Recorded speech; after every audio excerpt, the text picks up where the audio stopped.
everyone, and welcome to Beginnings, the show that asks, where do creative people come from? My name is Andy. I am the host of the show and a writer and performer based in Los Angeles, California. How is everyone doing today? I would say exhausted. I would say emotionally and physically bereft. My wedding is in about 2 weeks. And no one tells you how even planning a modest wedding just sucks the life out of you and your loved ones. Just like real, it's the wedding industry it's amazing how much of a scam it is. I told Naomi earlier today, I'm like, call Lacey, can we please be on Scam Goddess, because we really have to talk about no one's talking about this, right? Everyone's like, yeah, my wedding's fine, and I love paying these inflated prices for basically a baked potato. Anyway, enough of that. You get half a minute. Look, if you want the full story, you can always listen to Couples Therapy, the show I do with Naomi. But I hope you don't yet, because today is a really good episode. This is Dave Portner. If you don't know who Dave is, why don't I read you his bio right now? Originally from Baltimore County, musician Dave Portner, a.k.a. A.V. Tear, met his future bandmates Josh, Brian, and Noah in high school, where they played music together. But it wasn't until they all found themselves in New York in the early aughts that they officially became Animal Collective.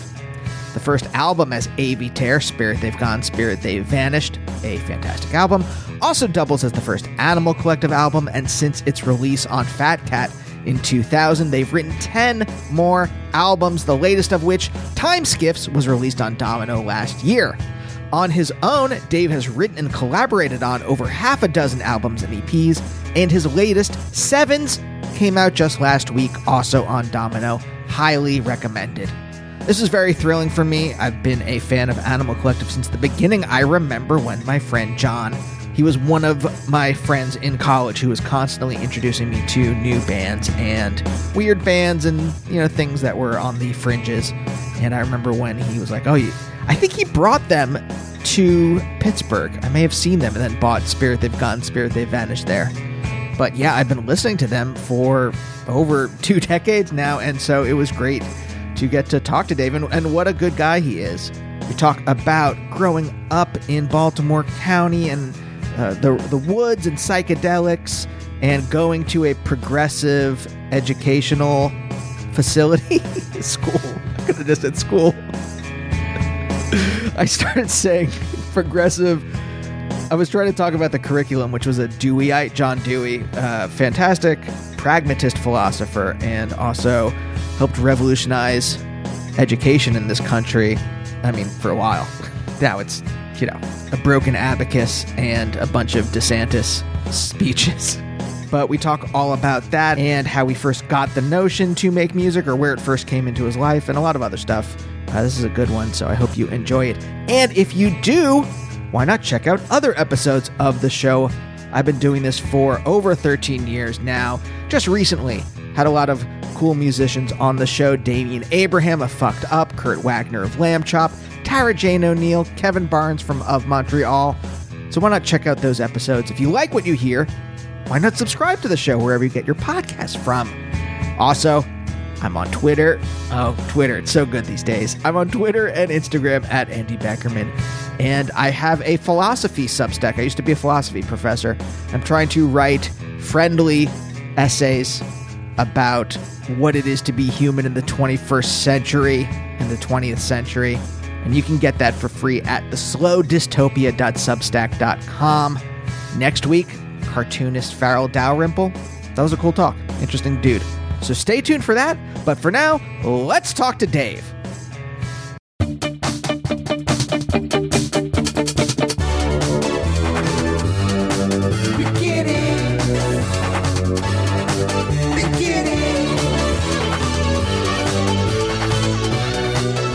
It's interesting how we just all live in this world where we are captured by all these corporate interests, and you just have to kind of deal with it or not deal with it depending on what you need in your life. Yeah. It's like, all right, I guess this is what I have to do if I want internet. Or find the loopholes or something. Are you someone who is good at finding the loopholes? Because I Oh no, I have no motivation really. Yeah. Yeah. That's the thing that I like. I do so much. I have so much stuff I have to do every day that to do the research to like just for like, my wife and I are extremely COVID safe. So Uh-huh. I do research on like what are the best masks and all this other kind of stuff. Right. Yeah. And Yeah. that takes up so much time. Oh, definitely, definitely. I've seen a number of people say recently, but yeah, there's some things I don't know how people have to how they have time for things in the day, because I feel like I'm busy enough as it is doing a few things that I have to do. So yeah, that's just where I'm at. There's also, and I don't know how you create or how, like, what is your process or whatever, but I need a lot of space in my day. If I'm going Right. to write, I need to just sit there, say I'm writing a script or something. I need to have like an hour or two where I can just like sit on the couch and kind of imagine what the scene would look like. So then I can put myself in the place of the character, unless I just want to write bullshit or nonsense or whatever, then I can just Right. blah, blah, blah, type, and, jokey, joke. But if I want the characters to feel real in some way, I have to kind of imagine what the space is that they inhabit. So I can imagine, if I was there and I'm this character, maybe I grab something off the table and play with it absentmindedly and blah, blah, blah.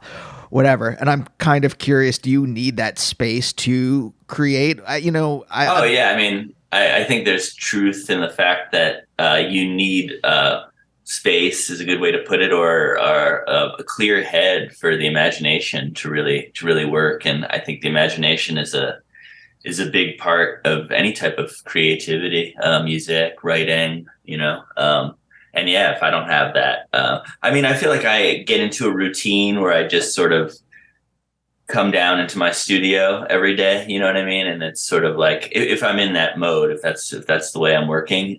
Sometimes I'm not, but if that's kind of what the routine is, and so I do give myself that space. But there are always a number of things to do, and yeah, if I'm just taking in information or from something else, and I just can't have that space that you're talking about to create stuff. Yeah. Does music start in your head? Okay, weird. This is a weird question. I asked the question, then I put the preface at the end. What I mean by this is I'm not a good musician. I mean, I'm a good musician in the sense I can play music, but I mean that the music doesn't start in my head. I don't have a melody or a thought about something or even a thought about most of the time. Sometimes but with scripts or with writing comedy or something like that, that all does start in my head. And I'm wondering, and with music, it all starts with me fucking around on something. And I'm kind of curious about what is the conceptual end of making music for you? Is there an origin of it in your head, maybe in your body? I don't know. I'm kind of curious. Definitely. I'm kind of open to and accustomed to all sorts of ways of writing, so I can noodle around on something and come up with something that there's a way, but a lot of what I write and musically, and even if it doesn't end up being something that I pursue, melodically, like, yeah, a lot of it just comes into my head. I'm sort of a believer that it's all just in the air, kind of, you know what I mean? I think it's just, and maybe this is by the air, by multiple forms of inspiration, but yeah, sometimes, I've heard a number of musicians say it too. That sometimes, or maybe the music just, comes out of the atmosphere of the universe, kind of like puts it in me. I don't know. There's a little bit of that, but I also think, yeah, it just develops in me from the stuff I've heard around, all the years and, the stuff I see, that kind of thing. I don't know. Do you mind if I push you on that a little bit? Because I think you're right. And at the same time, I come from a very hard science background. And so when I started to move from there, like originally I wanted to be a physicist, but when I started to move from there to making things, I started to it really started to strike me about how much of this is about energy. And there's this, I don't want to say undefinable, but I don't think we put the right kind of words on this stuff yet. And I don't think we have a cohesive way of talking about this stuff yet. So when someone brings that up, it really fascinates me, because I think you're right. And I think part of our job in some ways having an antenna up, but I'm wondering how both how you came to this idea and how it works for you.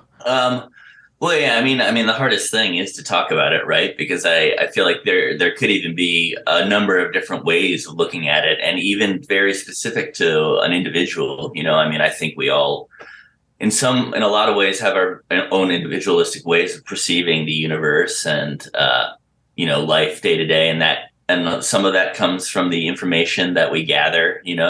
I think that's what it is too. I think I'm a believer that there's sort of like two forms of information, information that you gather that exists from the outsider, and then there's more sort of like intuitive information. And I think for me, the most intuitive information that sort of comes into me or comes into my body is music information. I think it comes in quite a bit. I often just get melodies in my head like all the time, and it's a curse sometimes.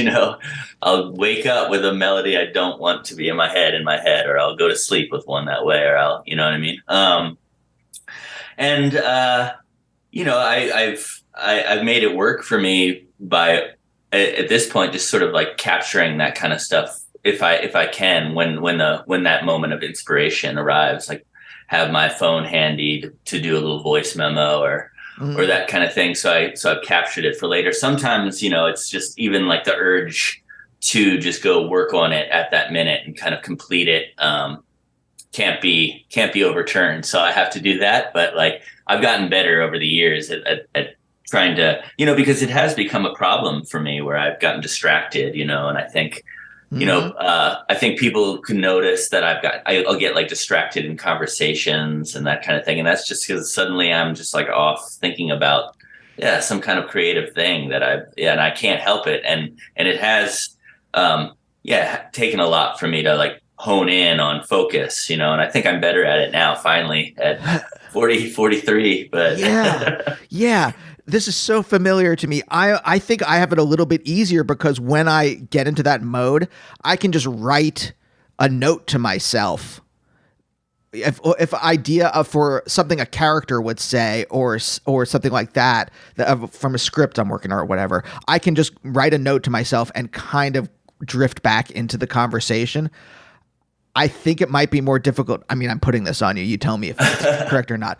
Because then you would have to kind of walk off to another area, sing a little thing into your phone, and then come back into the conversation after being like, did I hit the note right or what? However it is. Yeah, no, that's it. And that's the frustrating. Those are the frustrating times where it's sort of like I'm around a lot of people, or I'm driving and with people in the car, and I can't just be like, hold on a second, I just gotta, get this little thing that you're not even going to be able to, I don't know, it's just in my head.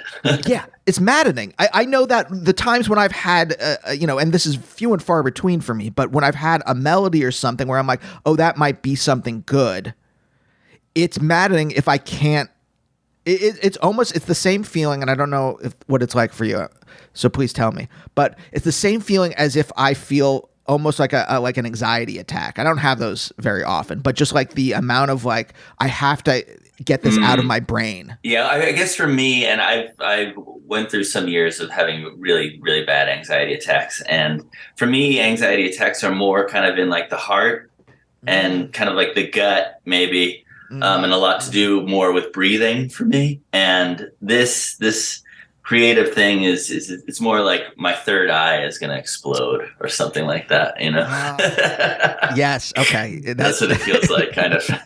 There's a perfect way of putting it. So then I have to ask this. Is this something you've developed as time has gone on? Were you always like this when you were a kid and you were making things?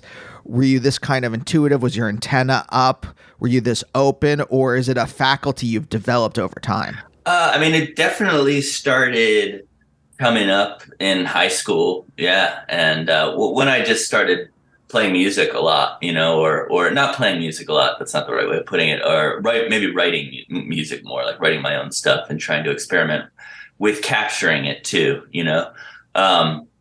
I guess, yeah, that I think it was around that time. I can't remember any time earlier that I mean, maybe melodies would come to me at a younger age and I just didn't think of it as being, even maybe I'm developing more ego. Then I'm like, oh, that's my melody, that's great. I created that. But like when I was younger, it was just kind of like, oh, a weird little thing probably came into my head and I would have like sung it out loud or something like that. And they'd just be like, oh, Dave, he's such a funny little, yeah, always singing or something like that. But I can't really remember that kind of thing happening to me when I was younger than high school age. That's interesting. Okay.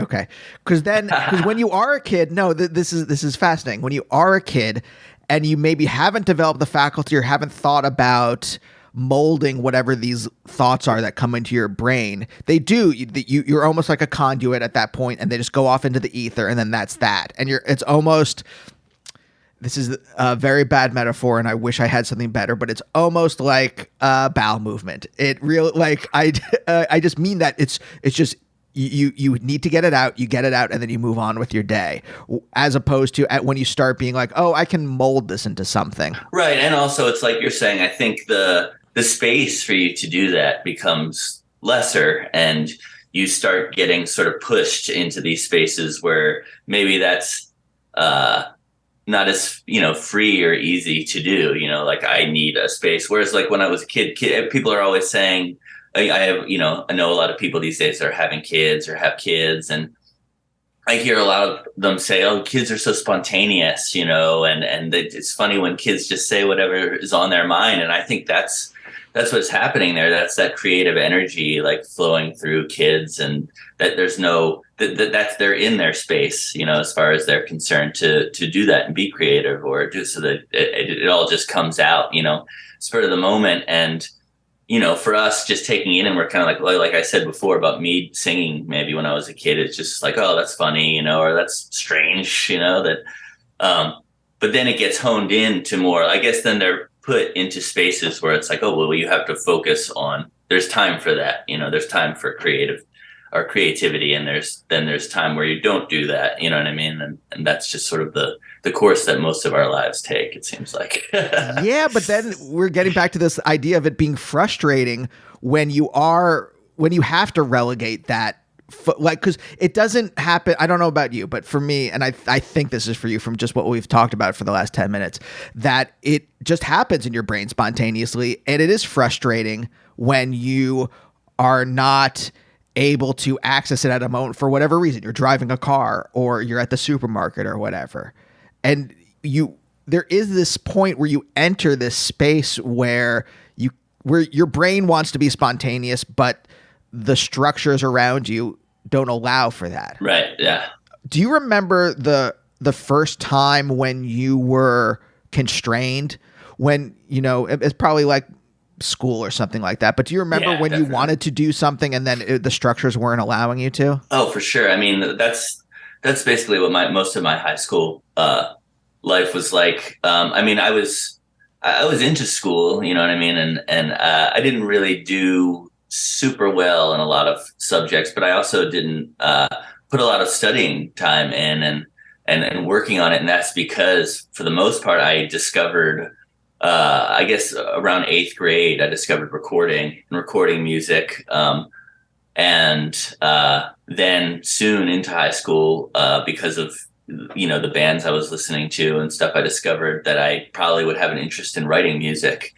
And then realizing that I wanted to focus on that, and that something would call to me when I'd have an idea in that realm, but then I maybe that was just an extracurricular activity for me then, you know what I mean? It wasn't really like supposed to be something I was like working on a lot, you know what I mean? Because I don't know, what is that, I guess, or I think maybe most parents look at their kids at that age doing that kind of thing, and it's just like, oh, that's, at least that's how my parents sort of viewed it, as kind of like this, you can't like take playing music into a career or anything like that. It's you should probably be focusing on school more, because I wasn't taking classes or anything for it. It was just, I think so, it wasn't as like they weren't taking it as seriously. You know what I mean? So I wasn't supposed to be devoting that much time to it, you know? Did they want something for you? Was there a particular occupation that they were pushing you towards, or was it just that maybe you shouldn't be doing this for a living? Yeah, no, not necessarily. I think they just sort of noticed that it was, you know, taking a lot of attention away from other things and, you know, I agree in my life now, I think balance between everything is the best way. And when I look back on my school experience, I feel like I wish I would have found more balance, but I also kind of wish I would have honed in on more interests, like within, you know, that realm, the realm of school, and not outside of it, and sort of like somehow found balance. I mean, I don't regret it, but I think I you know, I could have like handled it a little bit differently, maybe, and just gotten more out of it, maybe. You know? Okay. Well, I let me push you on that a little bit. Maybe I don't want to mean to diverge from your other question. No. Where it takes me. Hey, I'm very happy to follow as many tributaries as appear in this.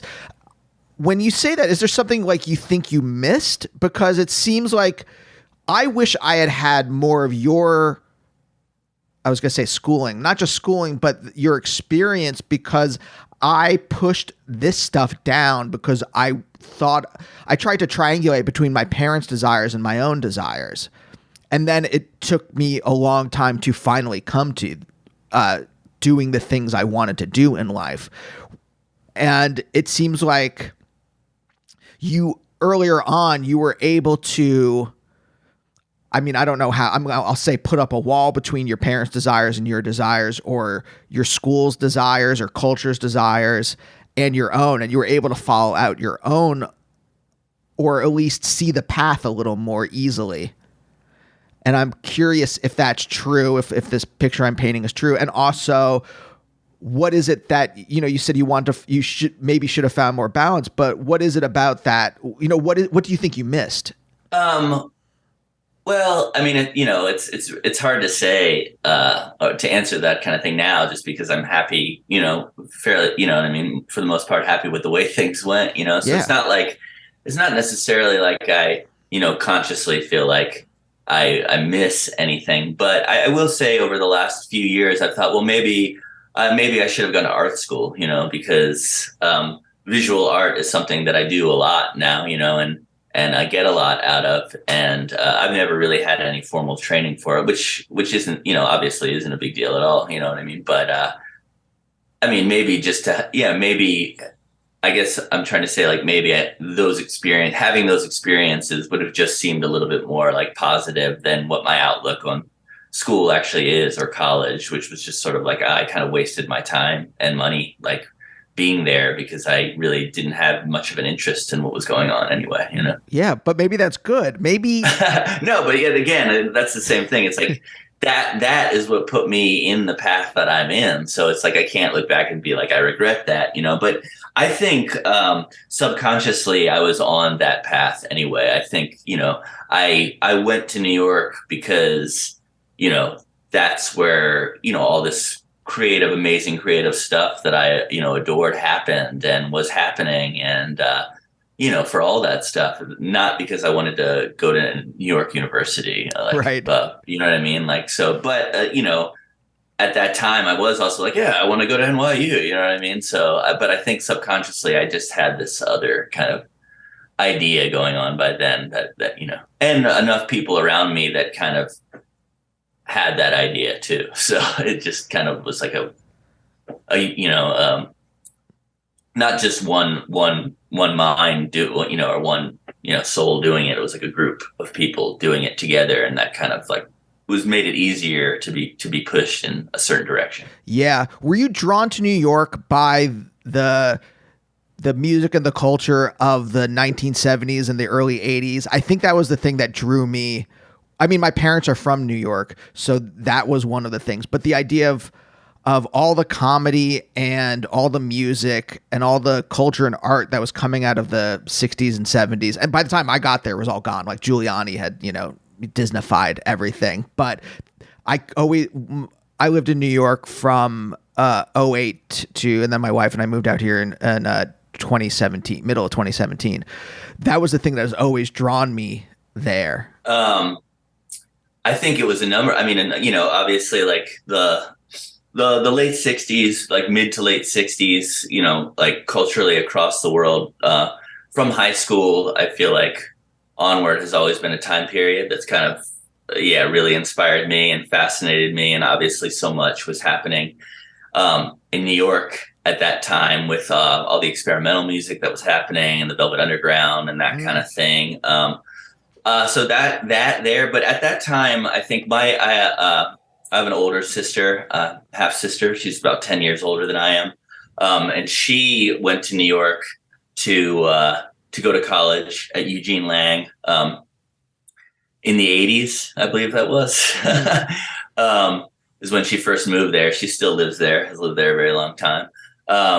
And just being able to go there and visit her and be taken around the East Village, which, you know, back then was not the East Village that it is now. And actually like a lot of, hip hop from New York around that time, like, the early 90s, you know, I was just sort of blown away by, I love Tribe Called Quest and like sort of always romanticized like the early kind of 80s in New York, like Beastie Boys and LL Cool J and all that kind of stuff. So yeah, all that about New York really, really pulled me there. Yeah, I just thought it was this incredible, magical place. Yeah. So how did you discover recording? You said in 8th grade you started recording stuff. We're about the same age. I didn't get a 4-track until I got into college. How did you discover? I started taking piano lessons, classical piano lessons, when I was 3.5 years old, and just, you know, was always around music. Like my dad played piano and kind of loved like Gershwin and like the Tin Pan Alley stuff and like all those, you know, so he was always playing that music around the house and would play for us. And, you know, that's kind of how I got into piano too. I focused, mostly on classical, but then, you know, as I got older, I got into, junior high, that kind of thing, got into wanting to play like just pop hits and stuff like that. Also loved like pop radio music. My mom loved a lot of like 70s and 80s. My brother was a radio DJ back then. Like a pop radio professionally? DJ. Yeah. Started in Baltimore and then moved to Philadelphia and was on some popular major stations like back then in the 90s. So from like the 80s into the 90s, the music that I listened to was like, you know, kind of directed by that and brought into my life from him and him passing me records that he would bring from the radio station, you know, like Michael Jackson and Hall Notes and that kind of stuff back then. And all the 80s hits, you know, like really got me into music. Well, I say all that just to say, you know, at some point, like I'm thinking at 7th, 8th grade, I just wanted to be able to capture playing keyboard. I got a DX27. I think probably because I saw Ferris Bueller's Day Off, and I just thought that kind of thing was cool. And it happened that a friend of my brother's was getting rid of a DX27 that he had, and he was like, "You can do all that sample stuff with it," you know? So I had that. That was like the first piece of gear like I ever got, you know, that was my own, the synthesizer that made all these crazy sounds. And then, at 8th grade, for some reason, I can't remember exactly why, but I decided that I wanted to just start capturing compositions, like not writing pop music or anything like that, or, you know, like rock music. I wanted just to make something that was a little bit more referential to the classical music I was playing, or that kind of composition, I guess. But then quickly, and I think I started taking guitar lessons too at the same time, which I had never done and didn't do for very long either, because I didn't really like take to it very well. And then once I got into high school, I just got into Pavement and punk music more, or like, you know, like deeper into like indie music and all the stuff that was current that was happening at that time, like all the lo-fi stuff. And I was like, oh my God, I got this 4-track. I have the thing that all these bands are talking about recording on, you know, like, and then just became friends with Brian and Josh and Noah. Josh first, I wouldn't become friends with Noah for a couple more years, but becoming friends with Brian, who also kind of liked the similar kind of music, like Pavement and Silver Jews and people that had recorded on that kind of stuff. We were just kind of like, we should start recording on this stuff. We have a 4-track, like let's make some stuff that's more like this, and that's when sort of piano lessons for me kind of went became less of a focus for me. And it was more like getting into like recording rock music and that kind of thing and just trying to emulate stuff that I liked. Basically, then that was kind of like the goal, just get good at like, how do the Beatles get that stuff sounds? I love the Beatles and how do these weird lo-fi bands like get these crazy distorted sounds and all this kind of thing. And so we just got it. That's what our pastime was. That's how we like to hang out. Yeah. I remember how mind-blowing the Arizona record was when I heard it. Must have been 9th or 10th grade when I first heard that. And I was like, wait, you can just record music on your tape, essentially your tape recorder, right? Yeah. Just a little handheld dictaphone or whatever. Yeah. So how did you find this stuff? Was it your sister or your brother sending you this stuff? Because this is pretty much pre-internet and you had to have someone introduce you to this stuff, or maybe like Spin Magazine or something like that. I know they would cover some indie rock at that point, but how did you find out about these bands? I think it was a little bit of just like, once you discover one band, then maybe I would read interviews from that band and they would mention all these bands. And, I definitely, started collecting a lot of, magazines, and zines about stuff. So that it was that era of like that stuff really kind of spreading wide. But I think, I had an older cousin. I'm very close with my cousins. We grew up kind of near each other, and my older cousin had a Cramps tape in the car once, and I had never heard anything like that. So wild and dark, and I wasn't into drugs, and I just kind of knew it was druggy, and I don't know. It just something about the Cramps like really that was definitely a moment of hearing that tape that, kind of changed the way I started thinking about music and rock music, and I think that hearing that, and then there was an older woman in high school that like when I got into 9th grade that made me a tape of like all this different stuff. I think I think I had a T-shirt of some band, and she was like, "Oh, you like maybe I was wearing I had a Primus T-shirt. I remember in junior high." And I think she saw a T-shirt I was wearing, and she was like that, and she was like, "Oh, I should make you a tape," and she made me a tape of like Fugazi and I don't know, just all this different stuff. It had some Nine Inch Nails on it, like old Nine Inch Nails, and it was like part industrial, part heavier kind of indie stuff. And from there, I think I was just hooked on all that stuff and just becoming a head for that, and would go to the various tape stores and just, even if I hadn't heard something, I would like just look at a label and be like, oh, this is like an indie label, or this just looks cool. I'll just buy this tape, or there was one, pretty good record store, or two pretty good record stores in Baltimore, that sold vinyl, like kind of newer, punk and indie stuff. And just started going there too. Wait, was this woman a teacher? Like, how did you? No. It's just an older student. Sorry. So how did your family end up in Baltimore? Have you been there for a long time, or did someone move there for a job? My mom grew up in Baltimore. She lived in Baltimore her whole life, downtown Baltimore City.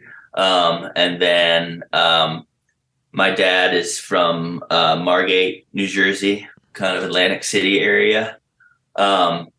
And he moved to Baltimore in the 70s. And met my mom, and that's how the Baltimore for me started. Yeah, so I lived in Baltimore, was born in Baltimore County, and then lived in Baltimore County until I was 18. and I moved to New York. When you say Baltimore County as opposed to Baltimore, what does that mean? Well, Baltimore, as opposed to Baltimore City, I think, a lot of people, when they talk about Baltimore and they talk about the Baltimore music scene and just say Baltimore, just think Baltimore City. I think maybe, when people hear, Animal Collective's from Baltimore, like they probably just think Baltimore City. But no, we're from the county actually, which is, a large county, but also the part of the county that I grew up was 15 minutes outside of the city. So, it wasn't like a lot of distance, but so I spent a lot of time in the city growing up. But yeah, it was, I grew up more kind of in a very woodsy neighborhood. So yeah, it was, houses spread a little bit apart in the woods, basically. Oh. But there was sort of like suburban sprawl, like a 5-minute bike ride from where I lived, or a 10-minute bike ride from where I lived. It wasn't far. It just happened to be that we were like tucked back in this woodsy area. And a lot of my family, but my mom's side of the family, like my cousins that I was talking about growing up, all kind of lived out more in more northern Maryland, which is more kind of like woods and farm country. So that was kind of like my upbringing, was kind of like woods and farm kind of environments. So did you spend a lot of time in the woods? Yeah, I mean, the first record that I did, Spirit They're Gone, Spirit They Vanished, which was kind of like the first Animal Collective record or whatever. To me, that was all just inspired by, I wrote stuff in that record that was about coming from the woods and that kind of thing. To me, that was like where my head was at. That was like, there was a fantasy, like mystical side to it. But when you spend a lot of time in nature, you understand how mystical and magical nature is, and that it becomes that for you. Yeah. There's Do you no feel separation. more comfortable in rural? I mean, you live in North Carolina, right? So I'm going to guess yes. But do you feel more comfortable in a rural area as opposed to a city? I think that's all sort of referential to time and place. I think now I enjoy this. I feel like in a lot of ways, spent the time I needed to in cities. There are a lot of things I love about the city, you know what I mean? But I guess just in terms of like living right now, that's where I'm feeling the most comfortable. I'd say I don't say I fare better maybe or worse. It's just I'm definitely like right now, like more comfortable outside of the city than I am in. And I have a hard time spending a lot of time in the city. I don't know. It just doesn't. But at the same time, I lived for 13 years in Brooklyn and Manhattan and moving around. And I was totally loving it and totally capable of existing there. And if I wasn't, I wouldn't have stayed so long. It just, that kind of like pushed the woods out of me, and I needed to get back. I didn't really know it then, but I definitely needed to get back. Yeah. I guess I asked that because as a preface to, is there an environment where ideas come more easily to you? Or is there an environment that your body or your mind naturally kind of vibes with, where, I live in Los Angeles and I hate it here. And it's this kind of like just suburbs. The whole it's really not much of a city. I lived there for 5 years, so I can relate. Oh, okay. Did you like it? Yeah, I liked it because of the, I don't know. I liked it because of the people there, definitely. Sure. And Yes. Met a lot of people there and knew a lot of people before I moved there. So yeah, I miss those people, and I miss my LA people. But I don't know. Environmentally, no. I guess it wasn't my favorite place I've ever lived, I'd say. Yeah. Yeah. I think a lot of that has to do with the isolation, though, that happens in LA. Mm-hmm. And which also, funny enough, like would be allude to, I mean, there's a lot of driving that happens in LA, but I was going to say, actually, in the car, very isolated. I think for me, like isolation is the most crucial part to creation, or like my creativity right now. It's like I need to have like a lot of alone time to really like let it flourish. That's not to say those moments we were talking about earlier don't happen, like I was saying, when I'm around people, you know what I mean? But I feel like if I really want to work on it, and if I really want it to, if I really want it to be the best situation, like it's usually, solitude that provokes all that sort of thing. And since I was young, or since high school, when the melodies started happening and that kind of thing, I always valued driving, like around, especially the Baltimore countryside, just like, driving around, taking it in, seeing how environments change, roads change, like discovering different roads. Like that taught me a lot about creativity, or it's almost like it just started going hand in hand with creativity, because I just started noticing things like, oh, well, when I go down this road while this part of a song is playing, like it really works. You know what I mean? It's really like an amazing experience, and what if I turn onto this road when this part of the song is playing? Or what if I put on, like, maybe this road is suited for a completely different kind of song? Like that's the sort of stuff I started thinking when I'd be driving around, listening to music or not listening to music, just thinking about the stuff that, maybe Brian and I had been making, or I had been making, made a lot of like just solo stuff on my own back then. I feel like obviously when I moved to New York, that didn't happen but New York became a much different place to adapt to in terms of creativity. And it was definitely something to get used to. I think, I'd be shocked at first to go to I started getting practice spaces. I didn't really do a lot of music stuff. It seemed like when I was in college, it just seemed like that kind of like, I kind of went through the struggle of thinking that maybe that's not what I was supposed to be doing, and there was like a much bigger struggle in college for me with doing that. And I got my beloved Juno 60 keyboard when I was in college, and had it in one of my dorm rooms my sophomore year in college. And, I feel like I rarely used it as much as I had done music in high school. And, the only times I was really creating stuff for the most part was like summer break, or, when I'd have some time off from school, and it really did become like something that was happening outside of schooling and not something that was happening during, just because I had too much other stuff going on, and it really bummed me out. So wait, why am I now I'm like getting all over the place. And no. So like it was hard to for my college period, I didn't really think a lot about New York and the creative process, because I was in New York to go to college and not to make music. And I wasn't around Brian. I was around Brian. He was in New York as well, but I wasn't around Josh or Noah. So for us, it just sort of seemed like things were on hold a little bit. And it seemed like for me personally, things got put a little bit on hold, and I was really affected by it. But then once we started all being in New York and we got our practice space, it was just shocking to me to go to the practice space for the first couple of times, and there just be bands all over the place. You could hear everything, and it just wasn't what I was used to at all. Like I realized that I would just have to adapt, and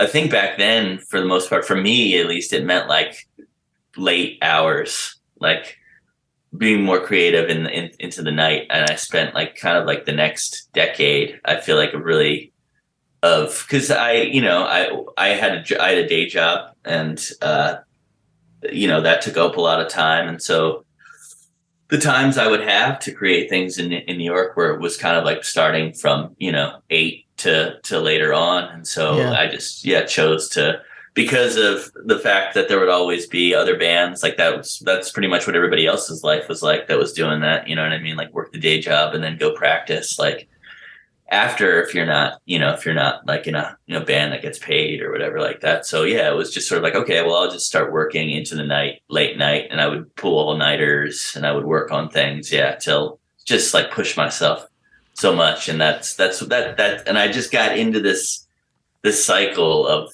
that became something I couldn't get out of. That became something so natural to me that all my free time those nights that was spent to music for so long, Yeah, all this stuff is fascinating to me. This is all, this is kind of my experience in New York, except with comedy. Going to do an 11 p.m. show at UCB and then have to go to work the next day. All this is very familiar.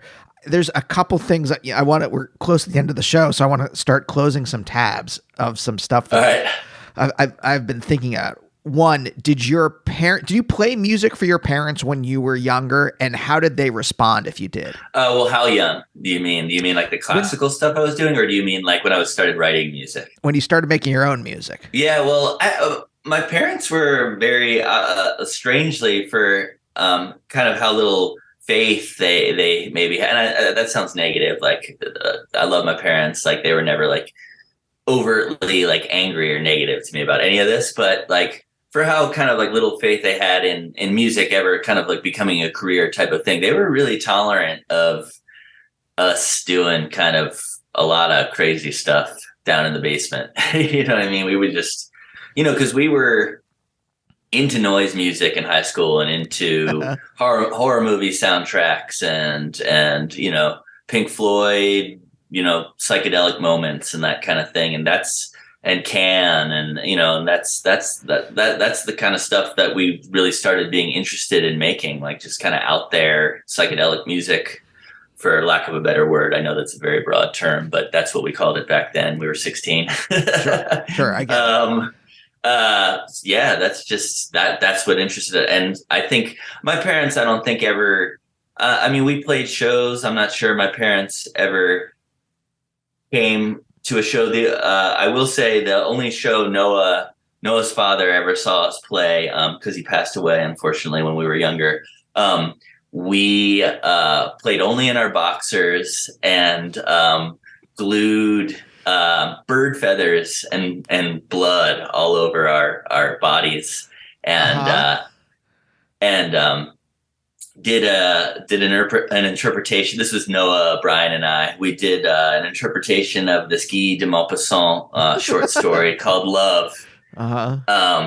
And yeah, we sort of did a musical interpretation of that, and it was pretty wild. And for our parents to see, and for 18-year-olds or 19-year-olds to be doing.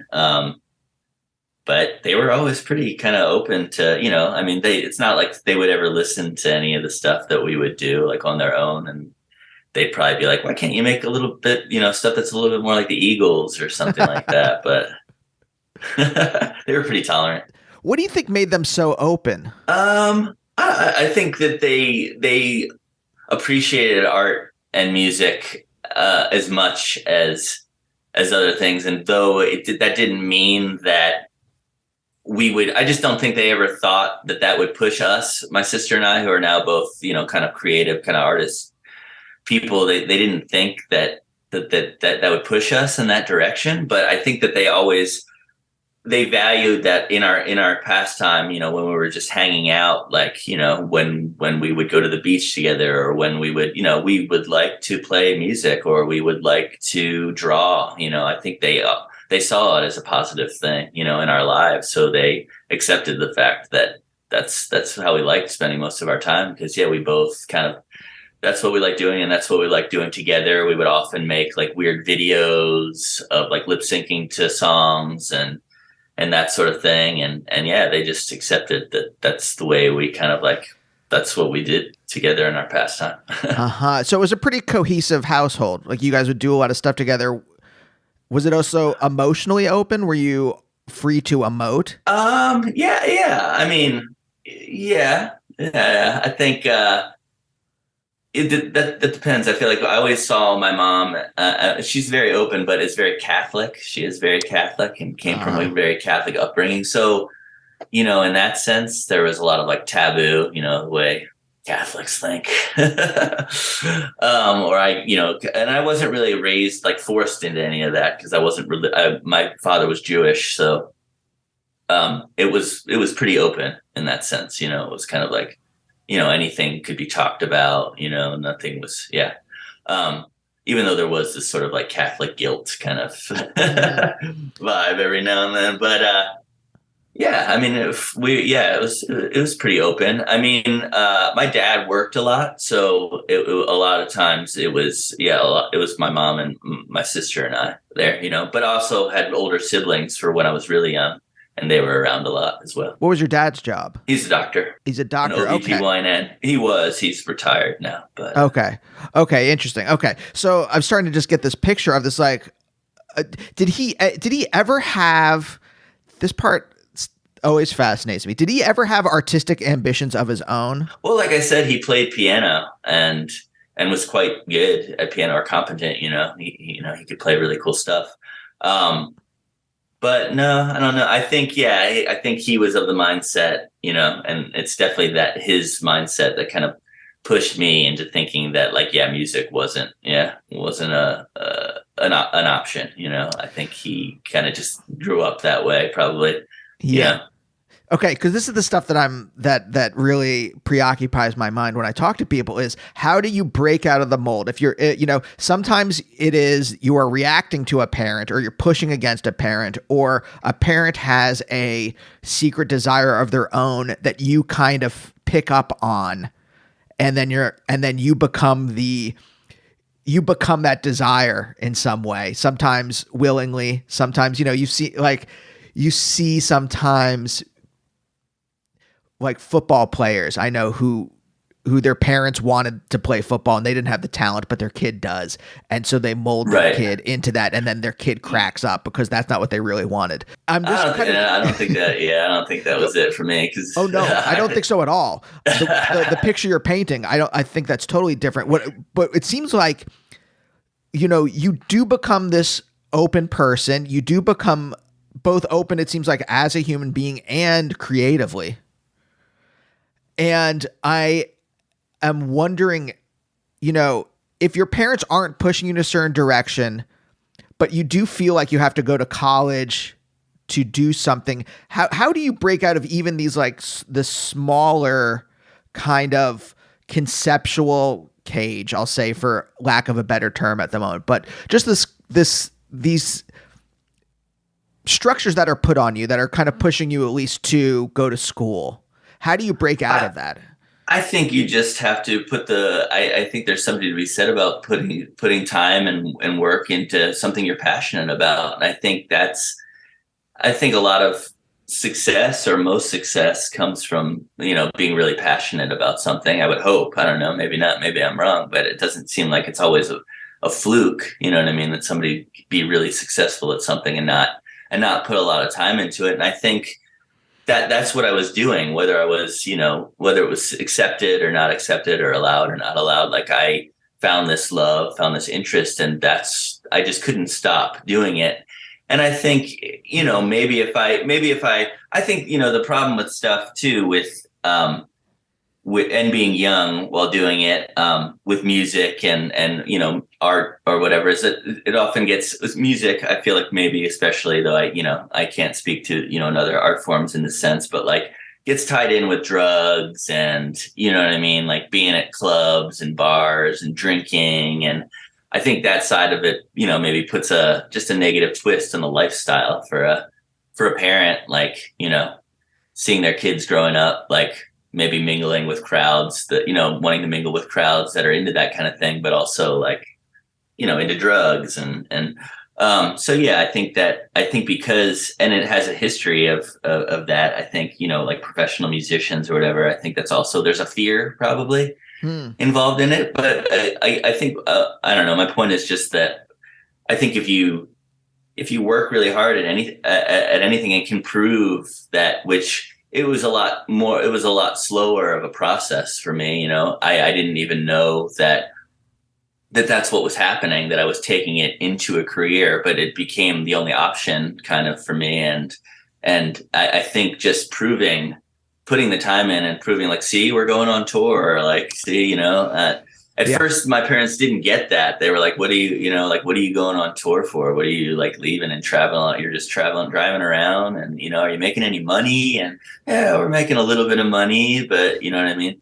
But I still had my other job at that point, but then I lost my job, and, it just became like, harder to find jobs, and what was I going to do? And that was the point where I was like, and this was like 2003 or 2004. I was just sort of like, and Noah as well. We were just kind of like, we're just going to tour now to live. That's what we're going to do. We can do this. We put out a couple records. There seems to be interest there. Like, let's just put all our eggs in this basket right now. You know what I mean? And that's what we do. And even then it wasn't like obvious to my parents to say that, you know what I mean, that we were successful, or because we were still making very little money, and we were still just working all the time for the payoff. But, which would be, which would have been just getting more fans and just being able to, like, support ourselves. All we really wanted to do was be able to pay the rent. I was just sort of like, if I can pay my rent every month by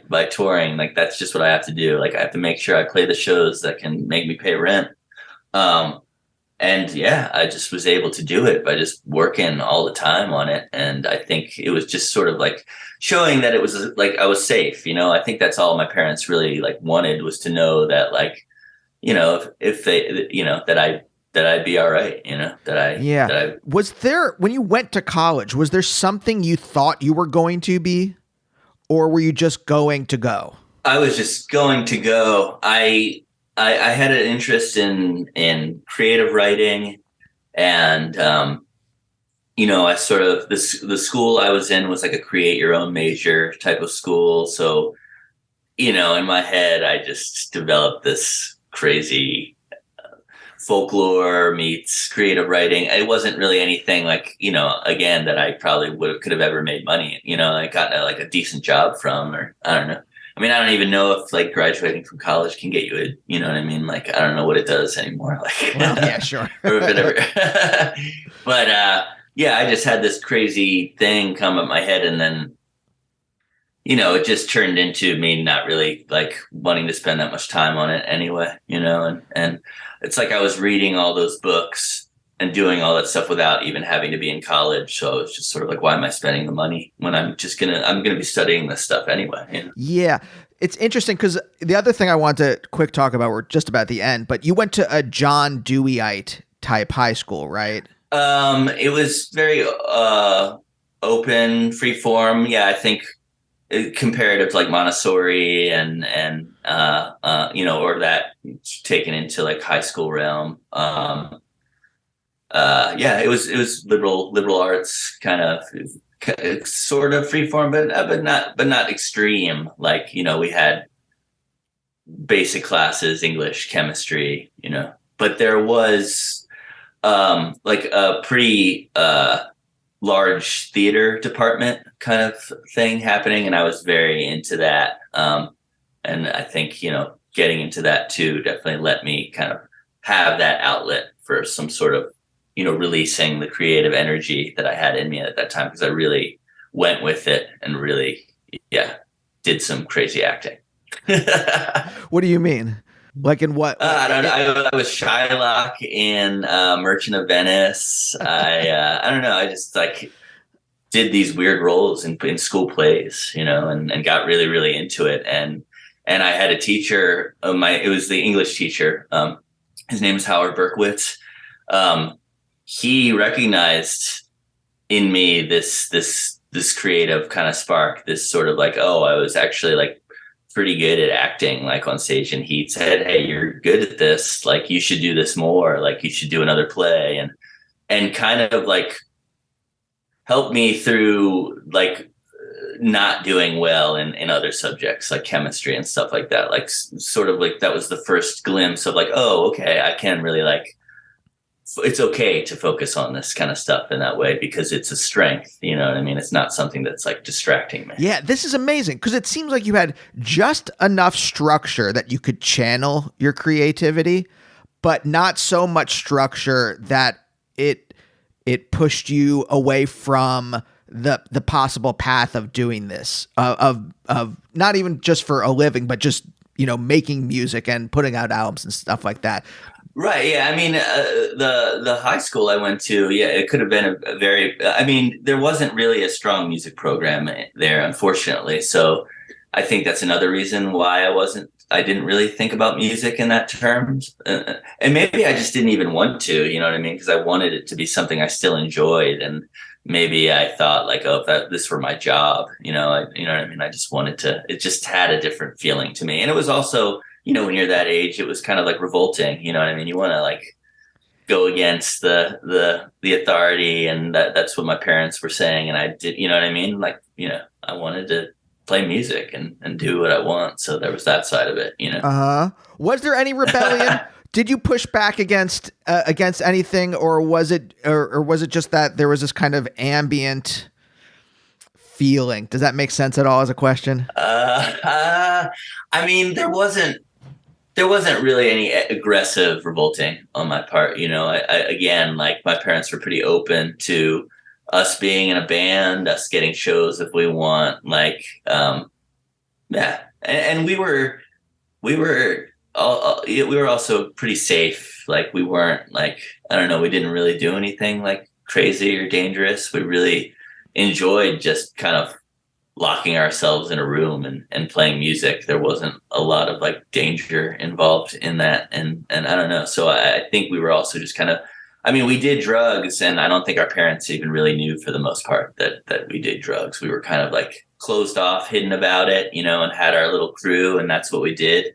But we didn't do it for any kind of, we weren't really like revolting. It's just kind of like we got into that world, and that became something we really wanted to focus on. We saw merit in it, Yeah. Well, how did you discover drugs? Just from being around people. I mean, I'm talking weed and like LSD, psychedelics, mushrooms. Just from being, I mean, I got into the Grateful Dead, at a really early age. I'd say 5th grade, maybe. Got like the Grateful Dead's greatest hits. And obviously once your eyes are open to that culture, there's really no getting around, drugs. So I think, really early on, maybe I developed a curiosity about it because it was not associated with this band, but you know what I mean? Like, people, Deadheads, listened to, and I was an impressionable youth, and so I was like, if that's what this is about, I went in on this. And I was offered LSD at the end of 8th grade or really early 9th grade, like at a fair. And again, it was just something to me that was associated with psychedelic. I didn't really know what that meant, but Alice in Wonderland, Pink Floyd, the Grateful Dead, that all seemed cool to me. And this was something that kind of went hand in hand with that. And I wasn't afraid of it or anything. It didn't seem like anything that was like dangerous to me. So yeah, I just took it without thinking, you know what I mean? And that's how I got into it. Yeah. Okay. So we're right at the end. So, because this is the thing that's interesting, because I was terrified of drugs. We're the same age, and the DARE program really got its talons in me. And so it really scared me. And I'm kind of curious for you. You're very open to this. You're open. In fact, you're using it as a creative tool, it seems, as opposed to there were a lot of stoners. There were a lot of like Grateful Dead fans in my high school, but it seemed like it was more of a, let's just get stoned and listen to music, as opposed to let's use this as a way to access creativity.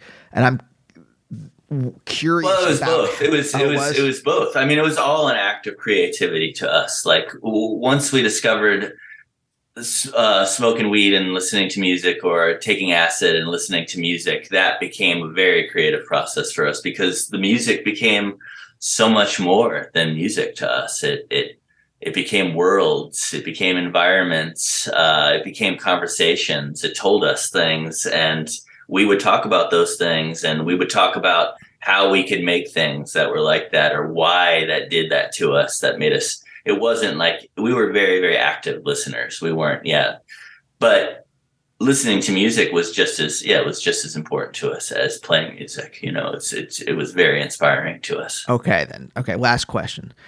Do you remember when the desire formed to express this stuff as music? This, I'm pointing to my head, whatever is going on in your head, as opposed to you could have gone in the other direction where you just appreciate. And you have these thoughts, and they go off. I think maybe it was partly in part the use of psychedelics and marijuana or THC, and maybe it was partly just the way the music that I started getting into at that time on my own made me feel, but it just made me feel in such a way. I related to it so strongly that I had to be a part of it. You know, and I knew that like I had to do the same thing. I had to create these things. I related to the experience, which is a very foreign experience. So it's just kind of amazing in some ways that you know what I mean, that anybody could relate to it, or like, you know what I mean? It can like, especially when you're that young, but it just immediately was like, I have to make people feel this way. You know what I mean? This is amazing. This is because it's just like discovery, you know what I mean? And I think this is the drug side, you know, psychedelic side of my life, or this story. That's a whole nother podcast probably, because, you know, but I think there's like, you know, I think because of the system you're talking about, the DARE and that kind of thing, which I never experienced. I think a lot of which because I never went to public school. And I remember Brian back in the day being like, oh, this kind of, you know, this is DARE, you know what I mean? And like coming from public school, like talking about that kind of stuff. But we were never sat down in high school and like made to watch videos or anything like that. Like, yeah, there was no talk of drugs, like good or bad in our school. You know what I mean? That like, except for amongst ourselves, where it was like, there, you know, what we're doing is cool. You know what I mean? But we didn't even see ourselves as partiers. We kind of like, I'm like serious and honest when I say we really just attached it to listening to music, and that was kind of like the thing that we did. And I think I say that, just to say that I think there's a lot of positivity around these things that are still viewed as very negative to a lot of people, and unlawful or whatever. And I just think personally, I think that's ridiculous. And I, you know, just think that there's so much, creative possibility with these things that are, kind of shut off from a lot of people. Yeah. Yeah. I love that. Dave, thank you for joining me today. This was such a delight to talk to you. Oh, it's nice talking to you. And we'll see you next time. Bye. Bye, oh, bye, oh, bye, oh, bye, oh, bye, oh, bye, oh, bye, oh, bye, oh, bye, oh, bye.